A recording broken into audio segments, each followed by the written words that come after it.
officially live on YouTube for the Tuesday edition of the Not Your Average Investor Show. Today, we're doing Not Your Average Insights. We're talking about LLPAs by the FHFA. Nailed it. Keep going. Loan adjustments, other acronyms that seem to be angering everybody. Also, we're talking about the Blackstone crisis. We're getting into all that stuff. I'm your host, Pablo Gonzalez. With me, as always, the man that I like to call GC, because he's got the genius concepts, because he knows how to generate cash flows, because he's a great co-host, and because his name also happens to be, totally coincidentally, Gregg Cohen. Say hello, GC. Hello, everybody. Great to be with you. And with us, we call her MTM because she brings us the moments that matter, and because her name is Madison the Magnificent. Say hello, Madison. Hi, everybody. And as we welcome you all today, we see you watching us live on YouTube. We hear you listening to us on the podcast. The best way to enjoy this show is to go to nyais.com. Just sign up, put it in your calendar. One of these days on a live Tuesday or Thursday, join us so you can be part of the amazing community that we have. And if you speak up in the community, you get to do what, GC? You get to be part of what? The roll call, baby. We got Madison welcoming everybody in the chat already. We got Christopher Lee from Fernandina Beach, right up the road here, leading us off. We got the MVP, Mr. Lee Bishop. Mr. Lee Bishop saying hello, everybody. We got a touchdown maker, Shannon Baker. Wishing everybody a good afternoon. We got the real estate maven of the mountains of Colorado, Leslie Wilson from Denver. We got our usual leadoff hitter today in the house, John Henning batting fourth. Cleanup, I believe they call that in baseball language. He's the leadoff hitter batting cleanup. I like it. Yeah, whatever. Sometimes he's got the long ball. There you go. All right. We got Stevie B in the house saying, what's up, y'all? We got our ringmaster, Andrew Barnhill. And the ringmaster, who's officially a Florida man. He just got his Florida driver's license yesterday. All right. Love it. He rides Harleys too. I bet he's just cruising right now. I bet he's cruising, just wind in his hair, listening to some kind of classic rock. We got Big Ern. Big Ern, Ernest Opperly. Great to see you, buddy. Opperly in the house. We got Joby One Kenobi. Well done. You nailed it.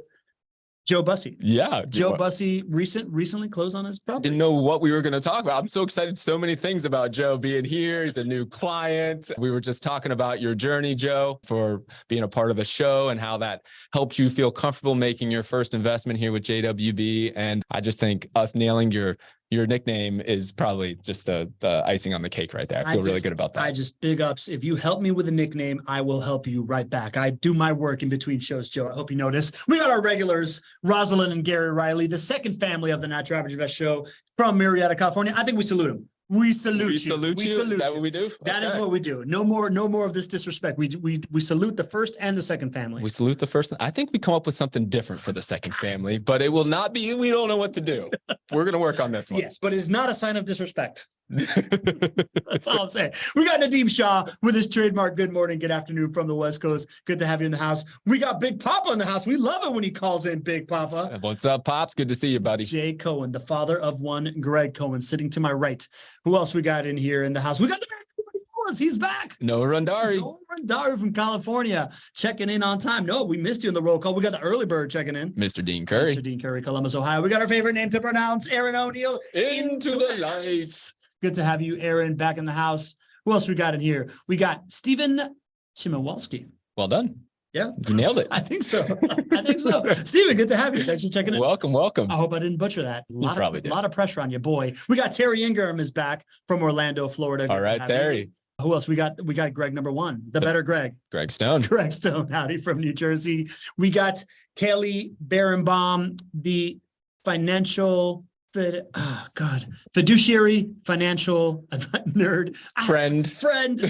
I forgot. We had like a alliteration title for Kelly. She is our resident in-house real estate financial advisor who is not afraid of this asset class, people. She knows what she's talking about. Love it. Good to have you, Kelly, past star of the show as well. Aaron O'Neill's telling you Hunter Henry plays for the Pats. That's right. Hunter Henry. Thank you, Aaron. There we go. We got Laura Colby in the house, wishing everybody a good morning. Good to have you, Laura. Laura's back in the house. We got Eddie Harris from Atlanta checking in. We got right along Raj Bantu checking in with all of us. We got the first family, Ken and Carolyn Moline, patriarch and matriarch. We salute you. We got Robin Schofield from New Hampshire. All right, Check it Robin. in. Robin's in the Welcome, house. welcome. Yeah, good to have you. The referral king, Roger voicing it. All right, Roger. Great to see you, buddy. Yeah, I love it. Serge Borbaz. Serge Borbaz, great client for a long, long time. I wonder if this is the first time you're joining us on the show, though, Serge. Great to see It's you. a new name for me, Serge. Good to have you in the house.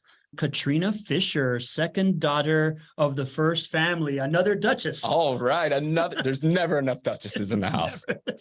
We can always use more Duchesses. We got Bill Shield. Hola, feliz tardes, muchachos. Good to have you. Good to We see got you, Bill. Sue Parker is on. Hope all is well. Good to have you in here, Man, Stu. you guys, we used to have a lot of lurkers out there. Now I think we got more folks stepping into the chat and saying hello than lurkers. I So love checking. love it. Love it. Zach Foster with a raised hand. I assume you're just saying hello, Zach. So I'm going to lower your hand, but good to have you in the house as We're just well. giving a high five. High five. High five. A high five for you. And let's kick this off, GC. Let's go, baby. I mean, we love it when people start talking about it in the chat. The first thing that comes to our head is, how do we make a show about it? Yeah. You have taught us that what is valuable to you, you talk, we listen, right? And as a result, we got 70 people in the house. So I'm super pumped about Love this. it. And that sent GC and I down a deep rabbit hole with these LLPAs. We have been researching nonstop, reading as much as possible. The first thing that I have to say is it was not easy, GC, right? Like, we read a ton of articles, listened to podcasts, watched YouTube. It felt like people have been yelling at me for 4 days. Even talked to some of our most trusted folks in the lending world. Correct. Who have some opinions. Correct. A lot of opinions out there. It felt like I was reading things in all caps. Everybody was yelling at us, right? So we've been trying to parse out the information to find out what's true, what's not, what's opinion, what is politically leaning, and we're trying to stay away from any kind of politically leaning things. Just talk about the facts here. And this is what we have found out. These LLPAs are not new things. These have been around. I believe that the first time they kind of came on the scene was during the 2008 crash. That's right. There have been multiple adjustments. As recently as last year, there was an adjustment, which we'll talk about some more. So these have been introduced by the Federal Housing Financial Authority. Federal Housing Finance Agency. You'll get it. You're circling it. You'll get it by the end of the show. I'll get it. I'll get it. And they have been changed. Now, what has happened is these existing fees have been adjusted, right? Yes. Like, these are not new fees that came to the table. They've been adjusted. In some cases, they were adjusted up. In some cases, they were adjusted down. The predominant conversation around it is this idea that higher credit scores have had them adjusted up, while lower credit scores have adjusted them down. What I'm finding that people are misrepresenting is the idea that still the lower credit scores are paying higher fees than the higher credit scores. That is incorrect. That is meaning, like, whatever is being represented out there is incorrect. You are correct. I freaked out. Yeah. No, but people out there are saying that if you get a lower credit score, you're somehow going to get better terms on a loan than if you have a higher credit score. Blatantly false. That is not correct. Correct. Exactly. So Correct. yes. So these things have been adjusted up and down, still relative to credit score, because this is a way to kind of like assess risk into borrowing rates. Still, the lower credit score is paying a higher overall fee. The difference between the fees has decreased. That's true. As a result. That is true. Right. So, most of the time. Yes. The other thing that most of the time, correct. We'll get into specifics about it. The other thing that I have noticed is which was really, really hard for me to figure out is, are these fees something that live for the life of the mortgage? You know, we're talking about these like percentage points that have come out. Is this something that is, these percentages are added to your rate? It feels like that's what's being reported, but at the end of the day, it's not. It's a one-time fee that is assessed when you get this mortgage, and they tend to be pretty small in relation to the overall borrowing amount, correct? Yes. Okay. Yes. Most of what you said there is correct. There's a few little nuances we should point out there, but yeah, at the end of the day, there are so many things that are kind of like lightning rods that could really make people very angry. And unfortunately, a lot of people are becoming very angry about this. Yeah. But the net effect of what's going on here is really small. And we'll give some perspective on just how small this is compared to other times when maybe bigger changes happen from LLPAs that y'all didn't get flustered about. So yeah, at the end of the day, lower credit scores still pay more than higher credit scores. That's not changing. But I think what people are confusing is the change for the actual costs of loan. And then they're confusing for the effect, the dollar effect. And people think, well, when there is a 1/8% increase to a cost, they believe that that's an 1/8% increase to their interest rate on their loan. And those are not the same as well. So what's being, misunderstood is it can balloon into something that's much bigger than what it is. And that's kind of where we live right now. Got it. So let's just kind of explain it, right? I wanted to diffuse the tension of how hard it was for us to get real information, right? Like Right.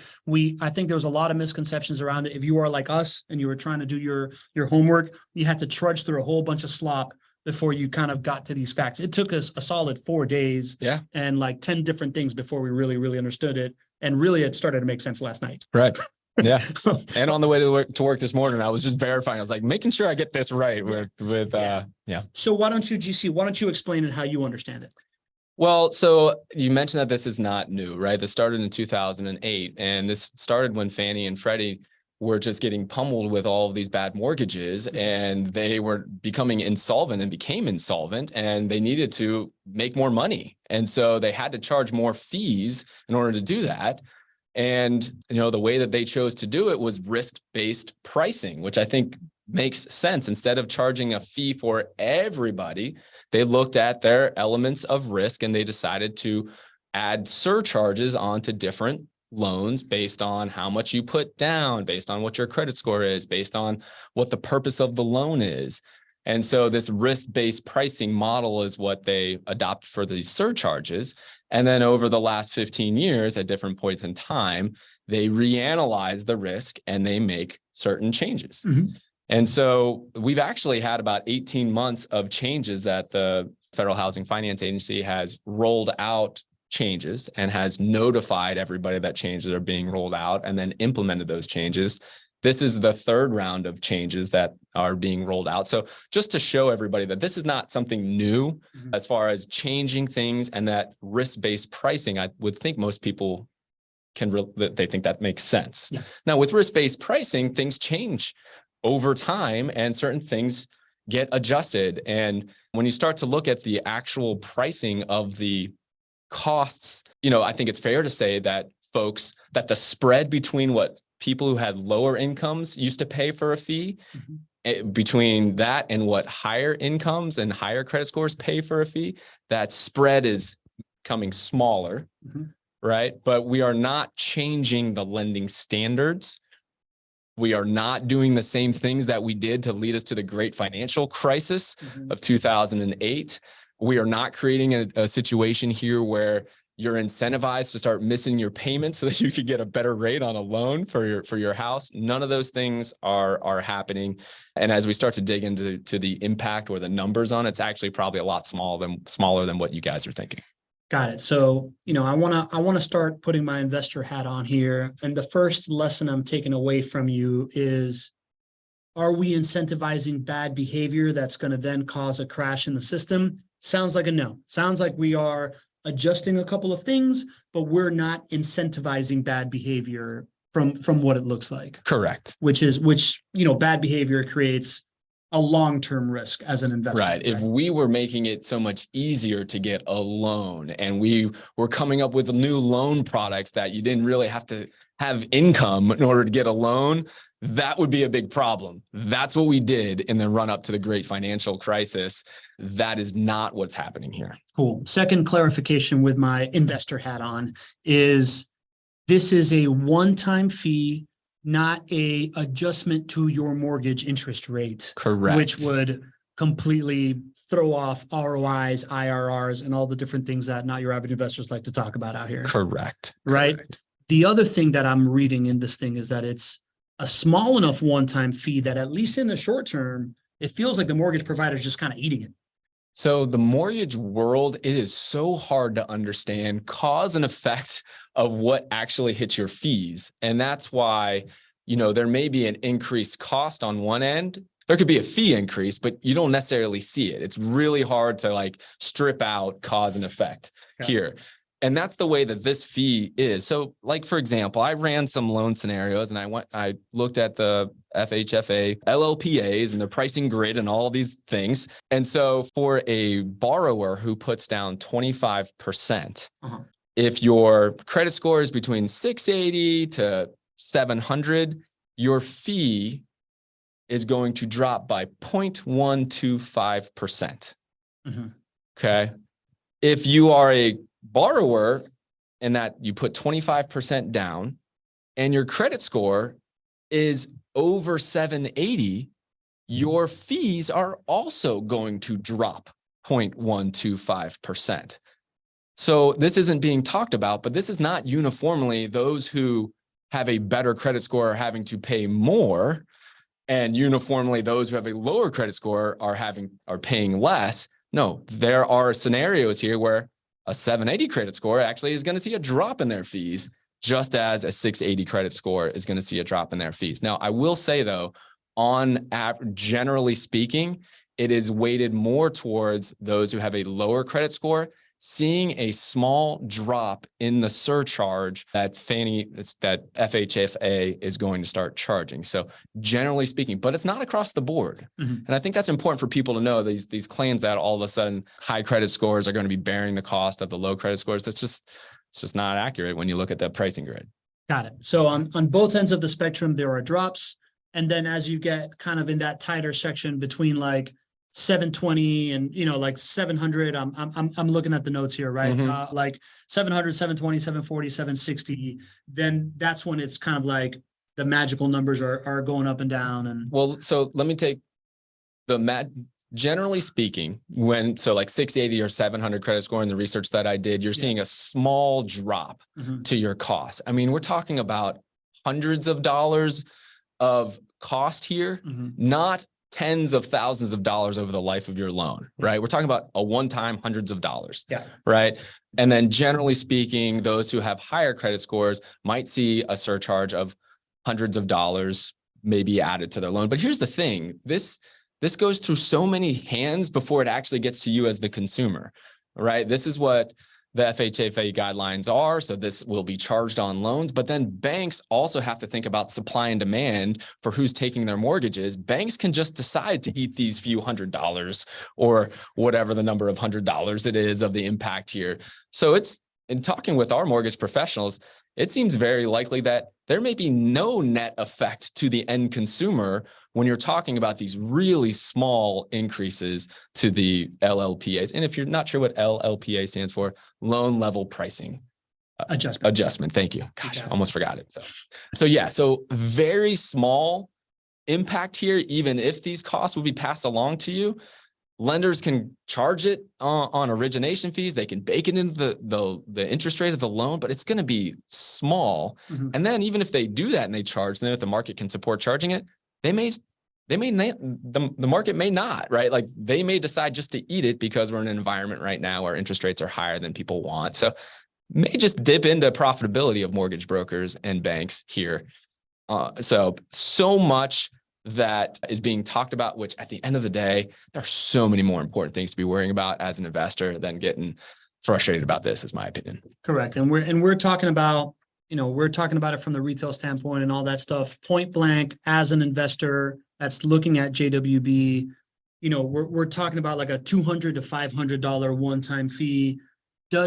Are you going to do any change to your price evals? Does that change an IRR number? Is that a significant thing? How do you think about it right now? If you're, on the team right now, advising somebody that they're going through it, are you calling anybody to adjust numbers, adjust expectations, anything like that? Absolutely not. Okay. This on a scale of like 0 to 10 of what's going to actually make an impact on your return on investment over a full market cycle. 10 is the highest. This is like 0.1. Like, you remember when we were on the show last week and you started I can't remember who in the audience asked me about this. And my answer was, I don't know anything about this. this a big deal? Yeah, And I that's got right. off afterwards and I was like, is this a big deal? Well, I thought more about that, and I'm pretty clued into what's going on around here and JWB and the industry, of course. Mhm. Nobody's talking about this in JWB. Nobody's talking about this in industry. And when something actually shakes the tree in the industry, I'll get my cell phone blown up, Makes sense. right there. So no, this is not making waves here. I don't think it should really affect your decision of where to put your money. I think you should focus on the things that we've been talking about and focusing on, which are turning equity into income, focusing on being defensive and capital preservation, and beating inflation. That's what you should be focused on. Yeah, they call him GC because he gets clues, people. So something that you brought up earlier, as far as this topic goes, basically, let's all take a deep breath, right? Like a lot of noise in the system about this stuff. It isn't going to affect your decision whether you're looking at a rental income property, is essentially what we're saying right now. Right. Other things that we can read into this thing is this is a big, you said it again, right? Like they've adjusted this thing multiple times. That is a sign of how important housing is to the ecosystem. You want to tell me a little bit more about that? You were talking about that earlier. Yeah, I could go a bunch of different directions here. You want me to talk about how blessed we are to be in this country and actually have government sponsored entities like Fannie Mae and Freddie Mac, which basically subsidize and make sure that we can have loans that are 30-year fixed rate loans. Should I go down that rant? I mean, I think that you just said that right now. Yeah. Well, okay. I guess I won't go down that rant, but that's a big deal, everybody. Let's not, trip over the, pennies here, or trip over, what is it? Step over dollars to pick up the dimes, whatever that, the sayings much better than I do. Yeah. Something like that. Whatever. Let's keep our eye on the prize here of how amazing we live in a country where you have access to smart debt that's locked in for 30 years. And if anybody's traveled abroad lately, go and talk to anybody abroad and ask them about their loan on their house. And it's not going to look nearly as appetizing on the loan on your house. Yeah. So we are lucky to live in the US, where real estate is a real lever that is very democratic in the sense of wealth creation from one generation to the next, no matter where you started, is kind of like the advantage of being an American resident at the very least, and not citizen. Yeah, you have access to debt that you just don't get in other parts of the world. And it's understanding and mastering smart debt is probably the greatest lever you can pull to accomplishing your financial goals for yourself. But there's another thing I wanted to just add this perspective. These LLPAs, again, not something new. Hopefully this is good for everybody to hear. These changes happen every so often. I went back and I looked at other changes to LLPAs that maybe should have caused at least a little bit of eyebrows raising. Should have registered. Should have registered on the Richter scale. Things that we actually did talk about in here internally at JWB, but none of y'all were even talking about it. And I wanted to put it in perspective here. So a year ago, during this process of repricing risk by the FHFA, they made some big changes to how they viewed the pricing of loans for second homes and cash out refinances. And at that time, there was very little talk about it, especially on the second homes thing. But I went back and I looked at the percentage increase of the origination cost a year ago for other things that nobody was really talking about and compared it to what's happening here. So for a second home borrower who put down 25%, a year ago, you saw the increase to the cost of the loan, the origination fee, go up by 2.125% overnight. 2.125% in the cost of the loan. That's significant. When you think about that, the average increase for what we're talking about now, and comparing it to what just happened, in the past, a year ago, it was 7.5 times of a greater impact. 7.5 times a greater impact of what happened a year ago for second homes. And other things too, cash out refinances. So year ago, on average, your loan level price agreement went up 1.5%. Right now it's going up like 0.125 or 0.25. So you're talking about maybe a 5x impact what happened a year ago, but nobody was really talking about it. Now the internet's ablaze for what's happening here, but it's literally a fifth of the impact. So have a little perspective. We're making a mountain out of a molehill here. If this is what's preventing you from thinking about taking out smart debt to lock in an asset like rental properties, you're missing the boat, right? So Yeah, that's kind of yeah. how I feel about it. Not to mention the idea that it's like, what else are you going to do with your money is the other part of it, right? Like it's like smart debt, long-term wealth, things that you can do right now to play a little bit of defense in chaotic times. We were just talking about it at the previous meeting, right? Like we've been in this like 14-year cycle where everybody knows to play offense. Right. Like everybody has known, hey, market's going up. Where am I going to put my money? I'm going to do something with this thing. Right now, we're kind of in like, what's going on? Right. Like everybody's just kind of like, should I do anything with my money? What should I do with my money? Right. Like, so it's kind of in what we talk about in preserve capital, turn equities into income, beat inflation. It's a much more defensive message than we've ever had since I've been here. I've ever had to talk about. And I imagine that since you guys have been like building this thing after 2009, 2010, we've gotten used to this like message of offense. And right now it's a message of defense. It's a message of just like, be very, very mindful of what you are being exposed to right now. And whether your stuff is somewhere that has historically been pretty good, it's probably going to get much more turmoil. And this asset class, this idea of workforce housing in a local market that is growing, managed by a team that has a specific critical mass of infrastructure around it that mitigates the risk, is kind of like this like safe haven in an otherwise chaotic world. I think that's it. That last statement there is what people should take away. You all are probably searching for a calm in a stormy world, a safe haven. Which of your assets right now are calming? Which of your assets right now are a safe haven where you feel like your capital is preserved? There's not very many right now. That's what this asset class represents. So I think this is a time when if you can cut through the noise, cut through the chatter and just focus on the fundamentals, and you see an asset class that's so consistent, like we have seen over and over and over again, right? 98% rents collected for years and years and years here in Jacksonville with JWB, even though we had an eviction moratorium, right? The fact that US rents have never gone down nationally in any year on record, any year, including the Great Recession. The fact that home prices are still positive, they're still appreciating here in Jacksonville. And I know that might not be the same case in Northern California, but listen, that's the way it is in Jacksonville. There's a reason for that. So many people are moving here.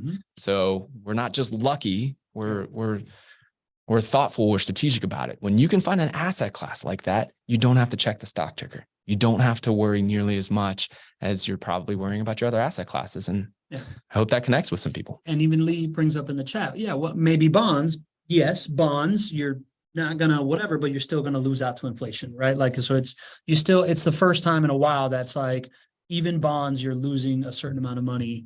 Whereas in this one, you're locking in this like leverage advantage, this, getting ahead of this like trend of something we're going to talk about more, right? Like a downtown that's about to happen in a city that's like a kind of like a once in a lifetime happens in cities. And in this particular city, there is the infrastructure around it to be able to like actually take advantage of it as a regular person, not just a big dog developer. All right, GC, speaking of other asset classes that are a little bit more tumultuous.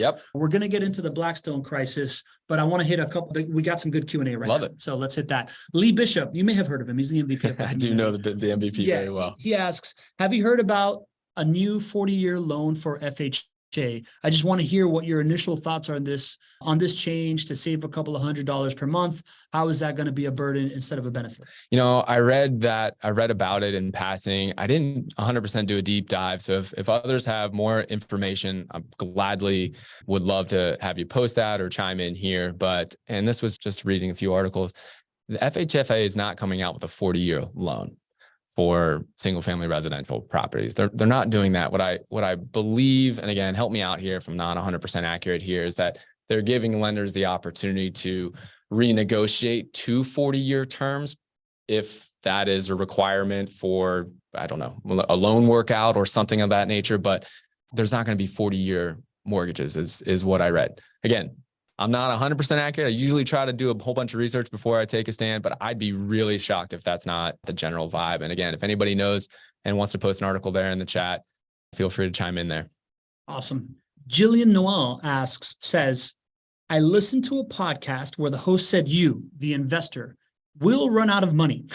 What advice can you provide for investors who want to invest more but ran out of money for the down payment? What options do they have? This could be a topic for a future show. Jillian, so you know, I literally just put it in future show topic because when the community speaks, we listen and we make shows about it. That's why we have so many people on right now. I love it. But what do you think about that statement, JC? I'm a little confused by it. Are you reading through it? Well, I was going to ask you too, Jillian, help us understand a little bit more. So are you talking about running out of money after you make the investment? So like, are you talking more about like maybe being in a negative cash flow situation or something of that nature? Or are you talking about before you make the investment and not having enough money to make a down payment?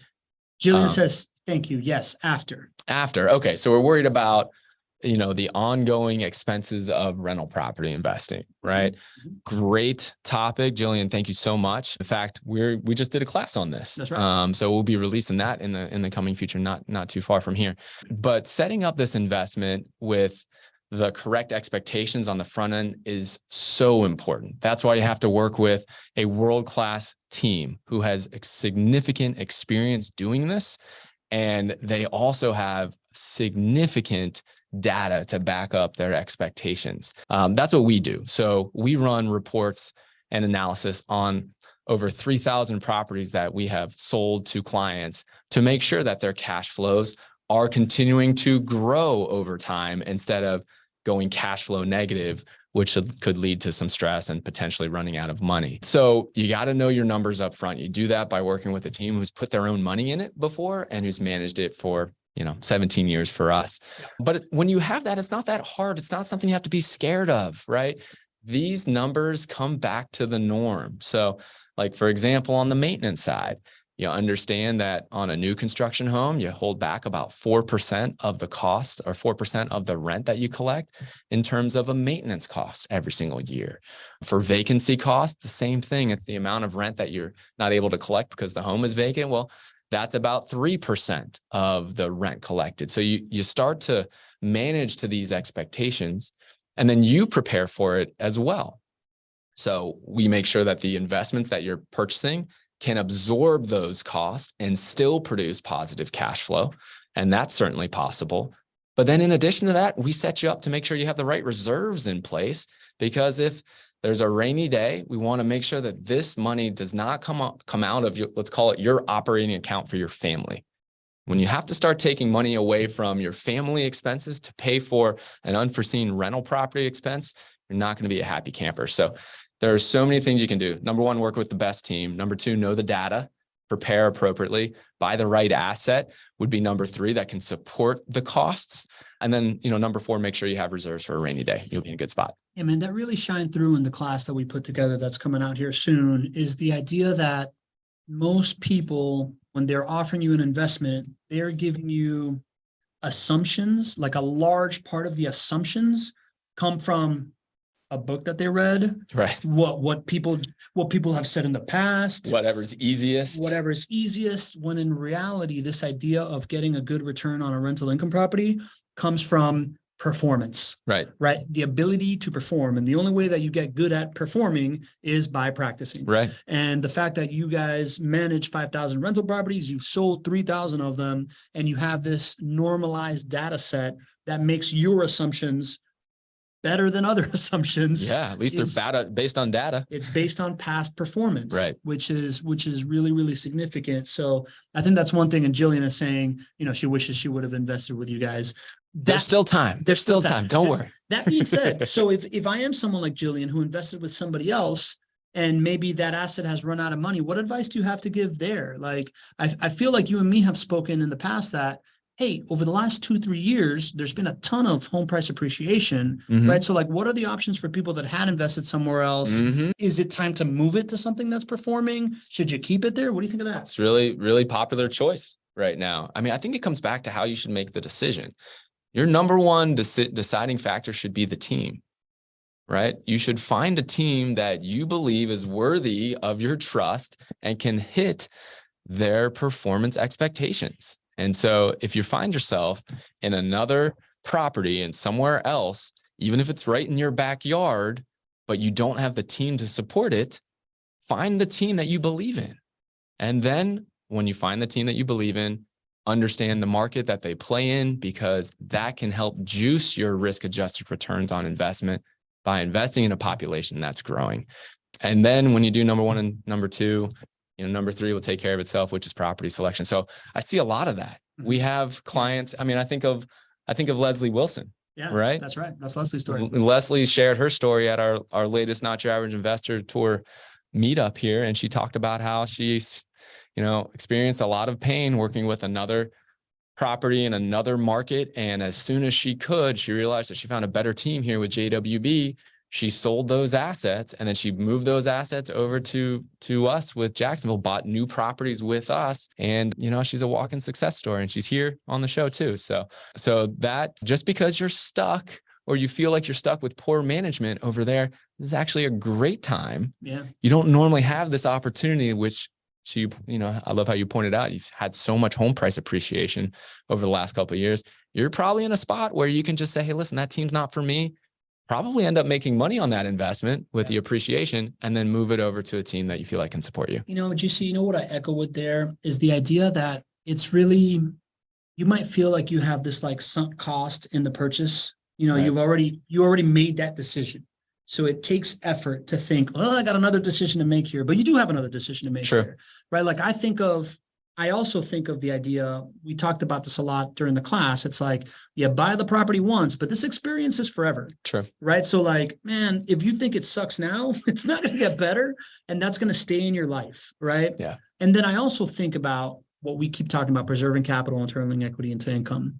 I think about the decision that I made at the end of 2021, knowing that the market was in for a tumble. I decided to grab an old 401k I had, and I didn't have enough to invest inside the 401k, so I cashed it out. Yeah. I paid the taxes that were deferred. I took that 10% penalty because my decision was, moving forward, this thing that was $120,000 just like 30 days ago, right, and is now 90, is about to turn into 60 or 50. And I don't know what it's going to be like. You're talking about the Peloton stock or whatever. No, not the Peloton stock. The old IRA that I had, stock market, that was in the stock market, right? Like I saw a future that was, this thing's going to continue to go down. And do I think that I'm going to lose more than 10% in the stock market in the near future? Mm-hmm. Yes. Mm-hmm. Ergo, I just paid that tax, came over and locked it in, mm-hmm. preserved my capital, mm-hmm. turned equity into income, and now I'm beating inflation, right? That Katina property is one of my best performing properties. This last month was one of the highest cash flow month that I've had since I've been a part of this. Awesome. Now that everything's re-rented, rents have gone up, all this stuff, right? So like, I can tell you that the pain of like reevaluating a decision is real, but once you go through it, the experience of knowing that you're in the right thing is a real game changer going forward for the next 30 years of my life. And that took a lot of courage from your perspective. Most people, it's hard to just do something different outside of the norm, but to do something out of the norm and pay a 10% tax to do it. Yeah. Is really you being courageous, man. That's pretty awesome. And then look at what happened with your asset. I mean, the home values have gone up 15, 20%, year over year. And I think that was probably a year and a half ago. So your home values have gone up, whatever, more than 20%, which has, generated so much more of a return on investment, even if the stock market had held flat. But, oh, by the way, the stock market's down, 15% from where it was. Yeah, so totally. Yeah.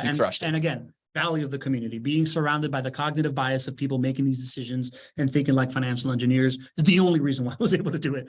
Not to tease too much, but we have an episode coming up about it. We do. Like we have Pablo's investing journey. Ooh, that's right. Super self-indulgent. Anyways, all right. So I hope, Jillian, that was helpful to you. Roger Evans' question, does the impact only refer to FHA and not conventional loans for these LLPAs? So these are just conventional loans that we're talking about here. So loans through Fannie Mae, Freddie Mac, those are the loans that it governs here, that Federal Housing Finance Agency is raising these loan level price adjustments on. So there's a whole segment of loans that this does not pertain to as well. Again, impact here, either one, I mean, not much, right? You're not going to see a big rush to non-conventional mortgages because of this. But yes, specifically, this is just your conventional mortgages. Cool. MVP Lee. asks, are you aware of states allowing construction loans for accessory dwelling unit to become rental income properties? Turn your garage or basement into a rental income property. Is this applicable in Florida? That's a good question. I don't know. Let me take that one back and get you a good answer. I have a hot take, but you know what? I like to be a little bit more sure of what I share with you guys. So let me take that one back, Lee, and I'll get you the answer on the next show. You're a very sure sharer. There you go. I try to be. All right. Mariana Camacho has a question. Welcome back, Mariana. Good morning. How do you deal with squatters? Read an article issue about squatters in Jacksonville. Example, if you have a current renter in a property, but now refuses to pay and squat in the property, how is this handled and what expenses are expected? You know, this typically is not a situation for a home that you already own as the term squatter. Yeah, the term squatter, you know, somebody living in your home who's not supposed to be there is typically not a thing for a home that is, you know, already purchased and invested in by you, right? That comes down to your management team to make sure that they put a great resident in the home and then that resident continues to pay rent. And, you know, so the idea that somehow you own a house and then you got big problems with squatters coming in, it's not usually that case. Actually, the squatter issue is more on the risk of JWB side, to be quite honest. You know, whenever you would have a squatter situation, it would typically be in a home that is available for rent or a home that is in the process of construction. And you know what? We manage 5,000 homes here in Jacksonville. And so homes that are available, meaning homes that are not occupied, you know, every once in a while, we have a squatter situation. And so what we do, but again, this isn't a risk to you, right? This is a risk to us. If there's a squatter situation in there, we work to get them out very quickly. Very rare. And when it happens, usually the squatters are just up and on their way into another home. But like I said, right now, you are investing in assets that are already rented day one. They already have a long-term resident in place. So you're in a position of strength. It's more of kind of an operational challenge for JWB every once in a while. And it's usually not that big of a deal. Let me rephrase the question just in case we just got hung up on language there. Okay. All right. Gotcha. So squatter, Mariana, means Gregg is taking it as the house is in between residents and somebody moves in while they're like in the showing period. So when Gregg is talking about this, he's talking about the fact that they have a whole, you know, they have 5,000 properties. So they have like this like critical mass of people that are always around these properties. The idea that someone can sneak in without their supervision because they have this like giant machine and force that is always in these areas are very, very low. And when it's in between tenants, they're taking the risk because they're the ones that are managing that piece out before they give it to an investor. I have a feeling that Mariana is saying squatters is in somebody that is living in there, decides, you know what, I'm just not going to pay rent anymore. Okay. How about that, GC? You know, that can happen. It has happened to me. Now I own over 300 rental properties. I've been doing it for 17 years. So every once in a while, you know, we have come across a resident that, you know, knows the game and can, you know, figure out ways to stay in that home for a while. So, I mean, it is so rare, but I'll tell you, it has happened. You know, you live in a state here in Florida that is landlord friendly. And so the percentage chance of it happening here versus a state like New York, which is very tenant friendly, is certainly in your favor here. And, you know, we want to make sure we do right by residents, but we don't want to work with residents that game the system to be able to stay for a long time. So, you know, has it happened? Yeah, I can't think of the last time that it happened. We manage 5,000 homes. So it's really, really rare. I mean, typically when a resident isn't paying, you know, that eviction happens generally about 45 days to maybe 60 days. They have been removed from the house from a sheriff. And, you know, it's usually not a big deal. It's kind of a part of the process of renting homes that every once in a while we, you know, run into a situation with a resident where the rent can't be paid. And it's usually not a strategic trying to game the system type of situation. So not really something that I think you need to take into account. At least that's been my experience. Yeah. So to also give a little bit more context to that, Mariana, because we talk about a lot on the show, is the idea that JWB is not like a typical property management company that's just there collecting checks for you. You guys actually have very strategic relationship building strategy around your residents. You call them residents, you don't call them tenants. You have your asset manager that builds a relationship with them. You are very in contact with them throughout the life of it, not just collecting checks, but understanding their needs and communicating with them. You know when something's coming up, so you're already building that relationship to establish that renewal rate. So I feel like the average property management company, that may surprise them. You have a bunch of data points around the idea of like, hey, this is an at-risk thing or whatever. And then beyond that, you have a very efficient eviction process, and you know the game better than the average, property management company does as well. So in the case of an eviction and somebody, being sneaky like that, you have your levers that you pull on top of the fact that you have a good relationship I would say with downtown. The vast majority of the time that a tenant is staying in the home longer than you want, and that process drags on, it's from poor management by your property manager, not because a resident is gaming the system. So I think your biggest risk is making sure that you work with a world-class team that knows exactly what to do, proactive about building that relationship on the front end, and is willing to make a difficult decision and be very specific and strategic about how to do it to save you days to get that new resident up and on their way to another home and to find a new resident for you. Let's hit Blackstone, GC. Let's do it. We got 10 minutes, man. Let's see if we can summarize this up. As I was doing my research on Blackstone, here's what I found out. Blackstone, $70 billion REIT of commercial real estate, offices and stuff like that. They started getting more than that too. That's just one of their. That's one that's one of the REITs. They're the largest private equity firm for non-traditional assets. Yeah, there you go. So they had a bunch of the investors seeking to pull money out. They decided to default on some of their loans within that fund in order to renegotiate leases and just kind of like create a better situation for them. Okay. That's how I understand it in the commercial real estate space. I also understand that was like a month ago. I also understand that about 2 weeks ago, they raised another like $30 billion fund. So the largest ever real estate drawdown fund ever, 30 billion. Yeah. So while they're doing one thing on one side, they're doing another on another side.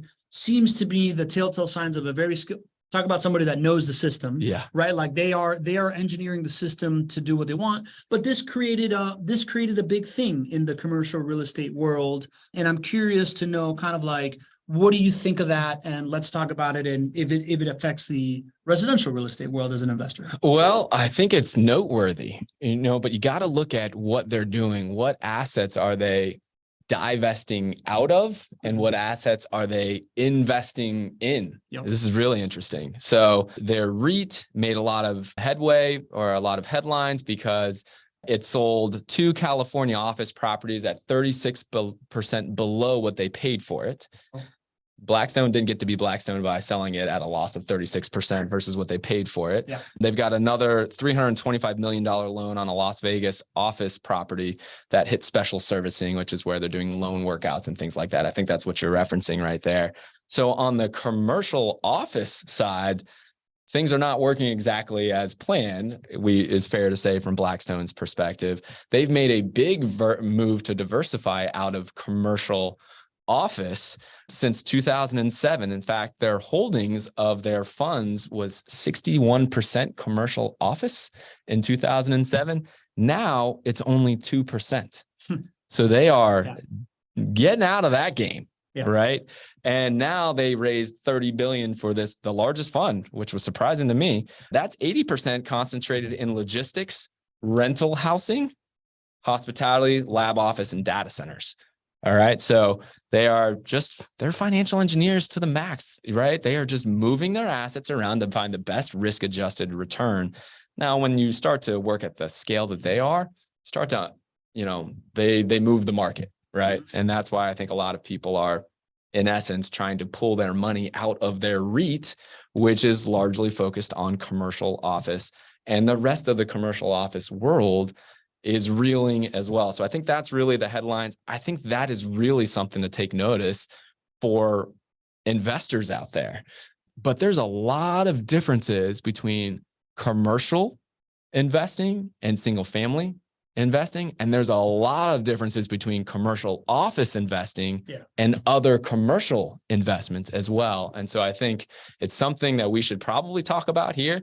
I think we're going to be talking about it for a while too, because I don't think that this commercial office problem is going away.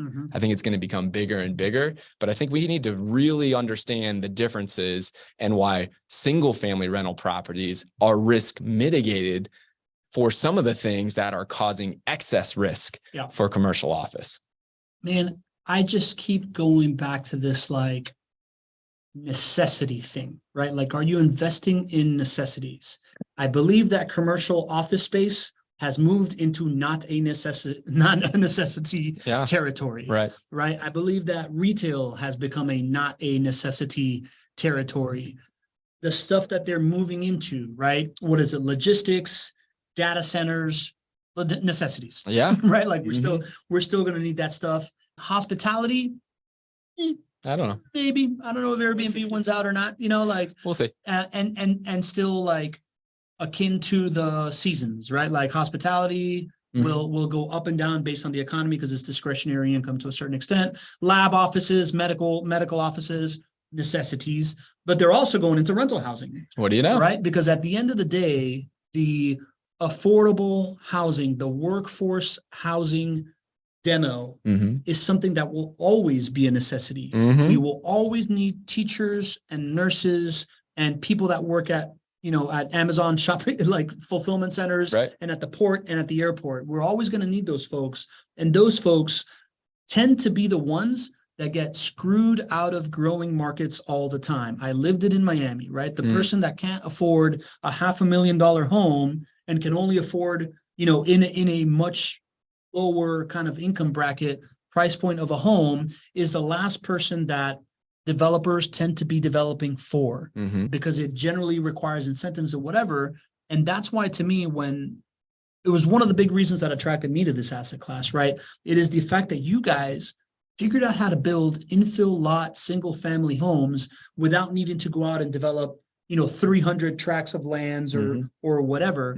Those things are always in need. People will always need to live close to where they work, or blue collar jobs that require you to be there because you need to use your hands or you need to be teaching a kid or whatever you're doing is so different than the white collar economy, than the luxury rental economy. Right.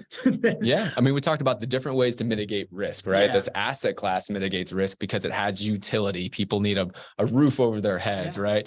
And then you mitigate risk again when you go a little bit deeper to the market, right? You mitigate risk by investing in a market that has population growth that helps support rent prices and home prices and growth over a full market cycle. And then you mitigate risk even more by choosing the right type of neighborhood, which is this workforce housing type of neighborhood, which is largely underserved, like you're talking about. It's interesting you mentioned incentives.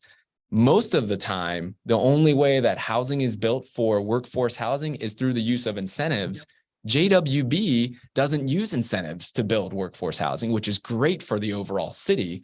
The way that we do it is by buying infill lots, right? JWB is able to develop for, I don't know, $20,000, $30,000, $40,000 less than our competition because we buy those lots that the big builders don't want. They're scattered site lots here and there that already have development done. So yeah, this is the way to mitigate risk in a really risky investing world is the way to think about it, right? Yeah. Again, calm in the storm. Right.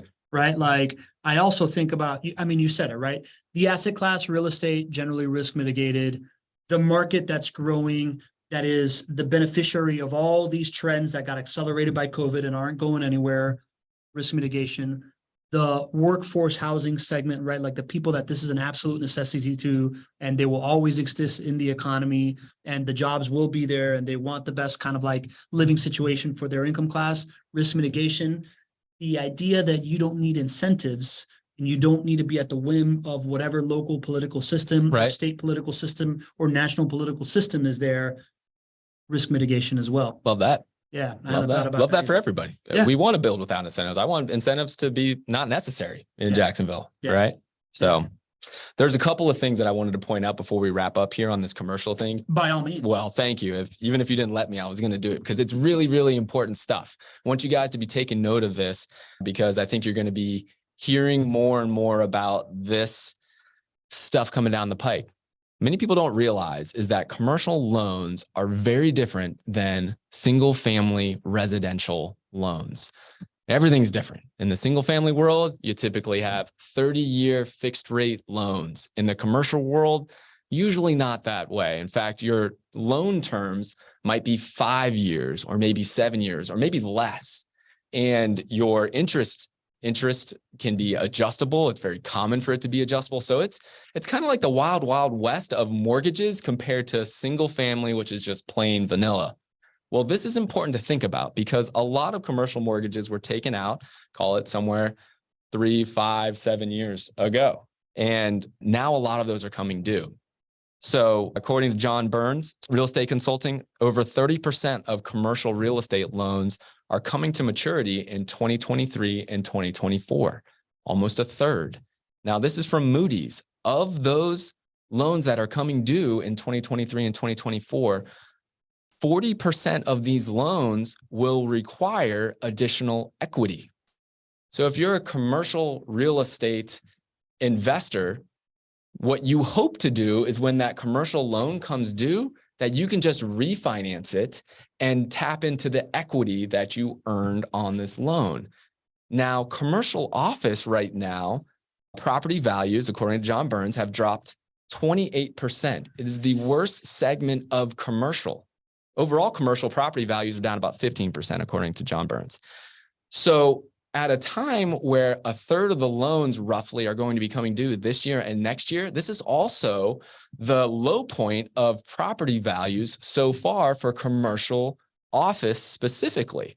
So this means big problems for those investors who are investing in commercial assets. They can't just refinance into another commercial loan. They have to come up with the money to pay off the loan, or come up with the money to be able to bring that to the closing table and then get the loan.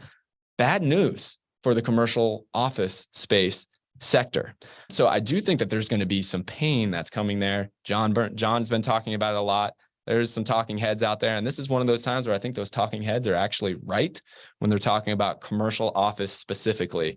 But the big thing here is that this is so far different than single family rental properties, right? Your values on your single family side are derived differently than commercial real estate values. On the commercial real estate value side, it's all about the income that is produced. For the homes that you're buying with JWB, we produce income, but your property values are based on an appraisal of comparable properties that's sold. And those people who are buying those homes, the majority of them are buying them to live in them because they love them, not because of the income stream. And what this does is it creates stability of pricing, because on the commercial side, when your interest rates go up as much as they have, your cap rates are lower. And when your interest rates are higher than your cap rates, people don't buy with financing anymore. That doesn't happen on the single family side. So on the commercial side, you're susceptible to a lot more interest rate risk, term risk of the loan that you just don't see on the single family side. And that's why it's so different. That's why single family rental properties, I know a lot of people think, man, you know what, maybe I'll buy a couple of those and then I'll get on to something like commercial. Then I'll get on to something like apartments or whatever. I don't know why people got to go on to something else, right? Like you've got this beautiful risk mitigated asset class. If you can just pair it with a management team that makes you smile and actually helps you enjoy the process. Like this is beautiful defensive capital preservation risk mitigation at play here.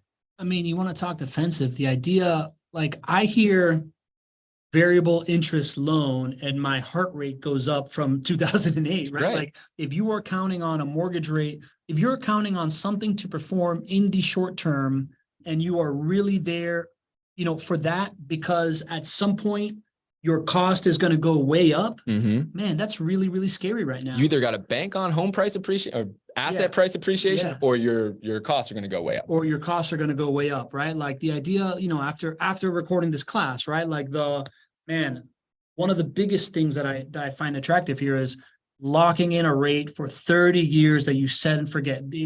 If I have anything in my life where I can lock in the actual cost of doing it Right. for the next 30 years, I'm in, man. I'll take that bet. I'll take that bet because prices go up. Yeah. Because I can always maneuver and get better at something. I can, like experiences, you tend to get better with stuff over time. Right. If you can lock in the downside, the biggest cost of it for a really, really long time, that's really, really attractive. I had no idea that in commercial real estate, yes, you're going to become a better operator over time. Maybe you're going to turn this asset around, but you also have this like ticking time bomb on the other side. That seems like a, bad experience waiting to happen if you don't get it right. There's no Fannie Mae and Freddie Mac loans for commercial real estate, right? That's what the normal lending world is like. Commercial real estate is what the normal residential loan world is like for any other country out there, right? It's because there's an investor on the other side.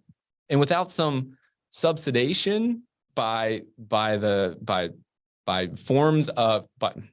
there's a way that the government subsidizes without giving money to Fannie and Freddie. They basically have an implicit guarantee to Fannie and Freddie. So investors basically pay less. They require less interest to borrow Fannie and Freddie money, which is a whole nother topic in itself. But anyways, the government's implicit guarantee of Fannie and Freddie allow us to have these 30-year mortgages. And that's why there's this, this ability to do that. You don't have that on the commercial side.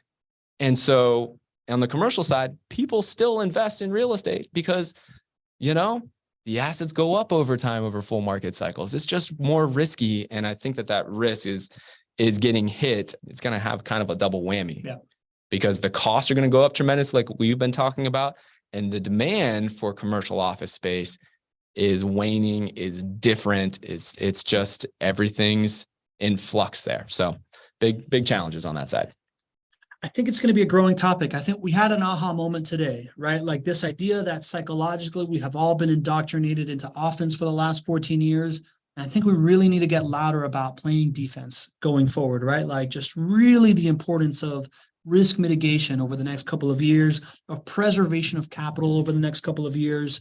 And that being the reason why you are forced to act, right? Like as opposed to like, hey man, this over here looks awesome. It's more like, ooh, steer clear of over there and change directions. Right. I think it's something that we're going to be talking about more is the sense that I'm getting based on everything that I'm reading and stuff like that. So really good show today, GG. I love it, man. Yeah, I love it. Thank you all for being here. Yeah. Thank you for being here. We had 70 plus people. We still got 50 plus right now. We never take for granted that you take an hour out of the middle of your workday on a Tuesday to be here live. Let it be known that if you have a topic that you care about, we will address it head on. We will do the research, man. This was work. Yeah. Most of these show topics have been pretty easy to prepare for. This one was hard. Yeah. And I loved it, man. And I think agree. it came out great. I agree. So we will continue to do it. Tell your friends to come, bring suggestions. Please go share the podcast if you got it, or at least give it like a rating or something like that. Our numbers are really, really going up. So the fact that you're doing it really means the world to us. So join the Not Your Average Investor next to you and share it with somebody. Give us a rating, listen on the podcast again. And thank you for being here. I think it was well said. Thank you for being here. Yes. We love you guys. Thank you guys so much. We'll see you on the next one. Yeah. And just remember, property of the week on Thursday. It's going to be fun. And all you got to do is not be average. We'll see you there. See you.